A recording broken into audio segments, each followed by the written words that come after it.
Nucleus Medical Media-гаас холбоорлоо. Уушгины хатгалгаа. Уушгины хатгалгаа гэдэг нь уушиг нь гаднаас халдвар үүсгэж орж ирснээр үүсгэгдэж буй халдварт үргэлжил өвчин юм. Уушиг нь чэйжний хөндийд байрладаг хос эрхтэн дус бүрэн дэлбэн гэж нэрлэх тустай хэсгүүдээс бүрдэнэ. Баруун уушиг 3, зүүн уушиг 2 дэлбэнтэй. Хэвийн амьсгалын үйл явцаас танилцуулъя. Чэйж тэлж хамар болон амаар агаар орно. Орсон агаар мөгөөрсөн хоолой, гуурсан хоолойгоор дамжиж цааш бронхиол гэх бодны мөчр адил олон салаа нарийн сувгаар орон алвеолд хүрнэ. Таныг амьсгал авах үед эдгээр алвеолууд нь хийм бөмбөлөг шиг хийлэгддэг бол харин амьсгалаа гаргах үед алвеол нь сулардаг. Алвеолыг хүрээлсэн маш олон хялгсан судаснууд байдаг бөгөөд үүнийг капилляр судас гэнэ. Таныг амьсгалах үед агаараас хүчил төрөгч капилляр судасанд нэвчиж ордог. Дараа нь нүрс хүчлийн хий капилляр судасаар дамжин амьсгалаа гаргах үед таны биеэс гадагшлана. Энэхүү алвеолуудын тасралтгүй үйл явцын үр дүнд таны биеийн хийн солилцоо ямар ч асуудалгүй явагдаж байдаг. Уушигны хатгалгаа гэдэг нь алвеолд гаднаас халдвар орон хийн солилцоо алдагдах үйл явцыг хэлнэ. Гадны халдвар нь бактери, вирус, мөөгөнцөр, эсвэл шимэгчийн аль нь ч байж болно. Ихэнхдээ нянгийн гаралтай байдаг. Таны амьсгалын зам буюу мөгөөрсөн хоолой, бронхиол олон тооны намраа хучуур эс байрладаг. Эдгээр намраа хучуур эс нь гаднаас орж ирсэн бохирдол өвчин үүсгэгчийг барьж аван салс буюу цэр болгон ханиалгах замаар биеэс гадагшлуулдаг. Энэ бол бие махбодын өөрийгөө хамгаалах механик үйл явц юм. Зарим тохиолдолд нян нь хучуур эс болон салтыг давж алвеолд хүрдэг. Энэ үед таны тархлаа хэвийн бол орж ирсэн өвчин үүсгэгчийн эсрэг тархлааны систем хүчтэй өргөнөж тархлааны эсүүд гадны халдварыг барьж авдаг. Ингэснээр та хэсэгэн зориулаад хэвэн болдог.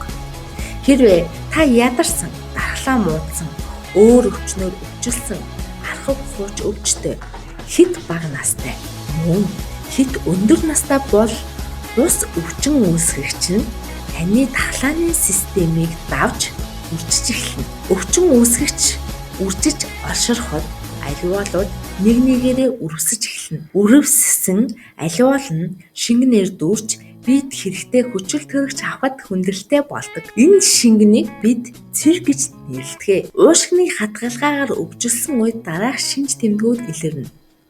Амьсгалахад хүндрэлтэй болох, чэйж хөндөөрлөх, ханиалгах болон халуурах, толгой эргэх, толгой өвдөх болон амархан ядрах шинж тэмдгүүд илэрнэ. Амьсгалахад маш хүнд болж амьсгалын дутагдалд хүрч болно. Бага насны хүүхдийн уушигны эзлэхүүн бага тархлаа систем бүрэн хөгжиж амжаагүй байдаг тул амархан амьсгалын дутагдалд орж нас баралтанд хүрдэг. Бактерийн гаралтай уушгины хатгалгаа нь цусаар дамжин усад эргэтэн өвчлүүлж болно.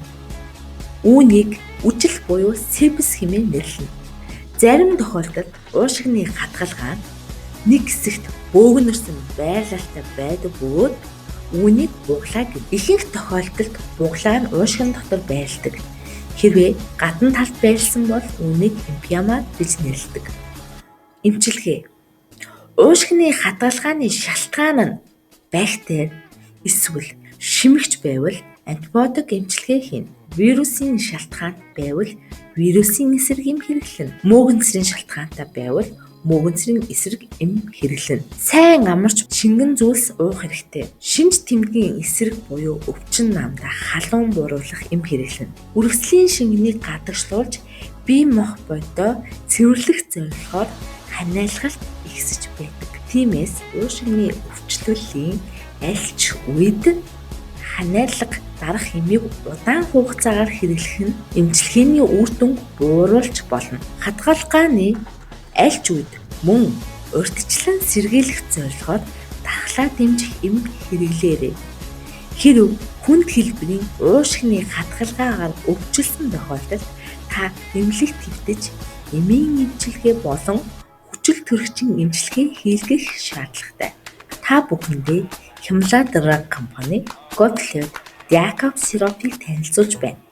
Готлет Диакав сироп нь цэвэр ургамлын найрлагатай бөгөөд цэрийг шингэлж ховхолсноор уушиг цэвэрлэнэ. Та энэхүү эмийг бүх төрлийн ханаад, гатгалгаа, уушгины архав бөглөрөл өвчнүүд, гуйрсан хоолой, бронхит, астма, гуйрсан хоолой, тэлэгдэх өвчин болон углааны үед уушиг цэвэрлэх зорилгоор хэрэглэх боломжтой.